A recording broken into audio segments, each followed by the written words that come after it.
हम जानना चाहेंगे कि आप लोग यहाँ पे किस चीज के लिए बैठे हैं? हम लोग अभी कॉन्ट्रैक्ट बेसिस पे काम कर रहे थे राजस्व एवं भूमि सुधार विभाग में। हम लोग का सेवा 11 महीना का था।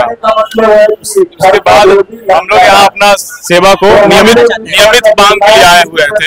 जब आपने ज्वाइनिंग किया था तो सरकार ने ये बात आपको बताई थी कि 11 महीने पे ही आपको रखा जाएगा?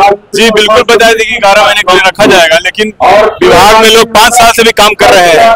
तो इसी डिपार्टमेंट में अगर 11 महीना का था जॉब तो आप टाइम टू टाइम बढ़ाते क्यों गए? अगर 5-10 साल के बाद हम लोग को निकाल दीजिएगा तो हम लोग कहीं के रह जाएंगे। पार हो गया, आप देख ही रहे हैं। तो इस डिपार्टमेंट के बाद हम लोग कहाँ जाए बताइए? आप तो निकाल चुके हैं सबको। लेकिन लगता है कि आप लोग यहाँ पे बैठ के जो धरना कर रहे हैं आपका धरना हो पाएगा? होगा। कितने दिनों से यहाँ पे बैठे हैं जी? कितने दिनों से यहाँ पे बैठे हुए हैं? 21वां दिन है। 21वां दिन। हाँ, क्या कोई भी सरकार की तरफ से बात करने के लिए आया? नहीं, अभी तक नहीं। जहाँ तक हम लोग को टर्मिनेट कर दिया है, 7500 आदमी लोग को टर्मिनेट कर दिया है। लगभग 30 दिनों से बैठे हुए हैं, तो लगता है कि सरकार आपकी बात मानेगी। सरकार 16 तारीख से बैठे ज्वाइनिंग किए थे तो सरकार ने आपको क्या बोला? कि उसमें काम कर दिया गया था, काम कर रहे थे। तो उसने बताया कि 11 महीने के लिए सरकार 11 महीने का हमारा काम होने के बाद रिकॉर्डिंग अब आपको मतलब वहाँ से मतलब सरकार से आपको क्या 5 साल किया जाए। जब आप टाइम में आपने साइन किया होगा 11 मंथ का जो बनाया गया होगा डॉक्यूमेंटेशन, तो उसमें तो आपने साइन किया होगा कि हम सरकार से ये जो मांग है क्या जायज है? जी बिल्कुल जायज है, क्योंकि हमारे कुछ कर्मी 5 साल से काम कर रहे हैं। बताया जा रहा है 5 साल से काम कर रहे हैं। हाँ, तो उनमें भी एक ही साल का एक ही साल 11 महीने का एग्रीमेंट था, लेकिन 5 साल से काम कर रहे हैं। आगे चाहते हैं सरकार से आपकी मांग क्या है? कि हमें 60 साल कर दिया जाए। आप यहाँ पे मतलब 16 तारीख को डाली आता हूँ। तो मतलब जो आंदोलन होगा, जो धरने में बैठा था, प्रदर्शन किया जा रहा है, इसमें लगता है कि सरकार आपकी बातें तो अच्छी तरह मान पाएगी। हम लोग लगभग 21 दिनों से यहाँ पे मांग कर रहे हैं किस चीज को लेकर? मांग यह है कि जिस तरह के किसान को पहले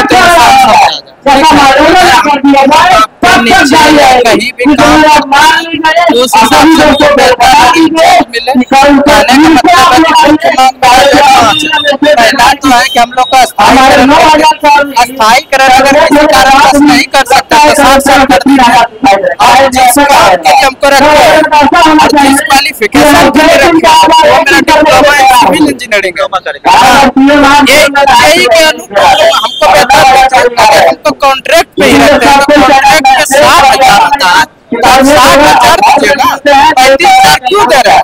जब आपने ज्वाइन किया था तो सरकार आपको किस चीज को लेकर ज्वाइन करवाई थी? कॉन्ट्रैक्ट बेसिस पे या 11 मंथ का एग्रीमेंट को लेकर, या उन्होंने ये बोला था कि हम 60 साल तक आपको कर देंगे? देखिए ऐसा कुछ है। हाँ देखिए, उस समय जब इसमें इसका अधिक किया गया था, वीडियो कॉन्फ्रेंसिंग के जरिए हम लोग को ट्रेनिंग किया गया था, तो उस समय यह बताया गया था कि यह 1 साल के लिए ही है, लेकिन आप लोग काम कीजिए। कॉन्ट्रैक्ट जो होता है ना, कोई भी कॉन्ट्रैक्ट जैसे 11 मंथ का होता है, बता रहे हैं 11 मंथ का होता है। तो जैसे कि पिछले 2019 में मतलब बहाल हुए थे कुछ लोग में, 2019 से लेकर अब तक मतलब 5 साल हो गए। तो मान लीजिए 11 महीने से ज्यादा लोग काम कर लिया है। अब इसका कुछ ठीक नहीं है कि जैसे 2 साल चलेगा कि 5 साल चलेगा। और 5 साल लोग काम कर लेगा, उसके बाद जब हटाइएगा तो आदमी कहाँ जाएगा? उसका नाम एज रहेगा कि भाई वो कुछ करेगा अपना। जब आप ज्वाइनिंग करेंगे एग्रीमेंट के दौरान, जब 11 मंथ का एग्रीमेंट बनाया तो उस टाइम हमें सोचना चाहिए था कि 11 मंथ का एग्रीमेंट। देखिए ऐसा है कि अगर 11 मंथ का आपका था, ठीक है 11 मंथ का, तो आप जैसे जल्दी हटा देते हम लोग को। मान लीजिए जैसे एज है आपका तब तक हटते तो ठीक है, सब कुछ सही रहता है। अब जो इसमें बहुत ऐसे कैंडिडेट है, आपको बहुत ऐसे कर्मी है जो मतलब 30 साल हो गया, 40 साल हो गया, 2 साल बाद हट जाते हैं, 5 साल हट जाते हैं, क्या करेंगे? ऐसा नहीं है। बहुत सारा अभी जितने भी पिछले बहुत ऐसे मतलब डिपार्टमेंट है संविदा गई थी, लेकिन उसको परमानेंट किया गया। जैसे शिक्षा मित्र जो बहाली हुई थी 2002 में, तो जैसे उन लोगों को भी परमानेंट किया गया है।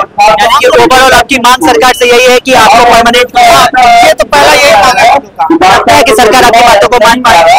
अब देखिए 21 दिनों से आप लोग उम्मीद तो है, इसलिए तो है आप हम उस स्टेटमेंट को पूरा कर ले कि जब हम लोग ट्रेनिंग VC के दौरान हुआ था तो उस समय हम लोग को जो है अपर सचिव जो होते हैं, जो भी बड़े बड़े पदाधिकारी ट्रेनिंग लेते हैं, उसका वीडियो भी मेरे पास है। वो बोल के बोले कि आप लोग को 11 मंथ के लिए रखा गया, लेकिन आने वाले समय में आप लोग को 60 साल कर दिया जाएगा।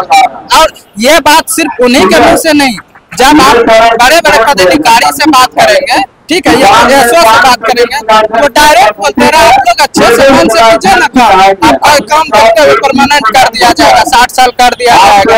भाई हम लोग को कहना है कि आपका 11 मंथ का टाइमलाइन कंप्लीट हो चुका है। हाँ, बहुत दिन हो गया है कंप्लीट। उसके बावजूद आप लोग वर्क कर रहे हैं या पूरी तरह से वहां से हट चुके हैं? नहीं, अभी तक तो हम लोग वर्क ही कर रहे थे। और एक क्वेश्चन सर से यह है कि आप अगर हमको 11 मंथ के लिए रखे हैं तो 11 मंथ पूर्ति हमको हटा देते ना, कभी रखे हैं। अगर रखे हैं तो सब दिन पे किसी को दीजिए ना, क्यों नहीं कर रहे हैं? अगर आप नहीं कर पा रहे हैं तो अगर आप नहीं कर पा रहे हैं तो उनका जिम्मेदारी कौन होगा? जो शादी कर लेंगे, जिसका एज एक्सपायर हो जाएंगे, उनका बाल बच्चा अगर रोएंगे तो उसका जिम्मेदार कौन लेंगे?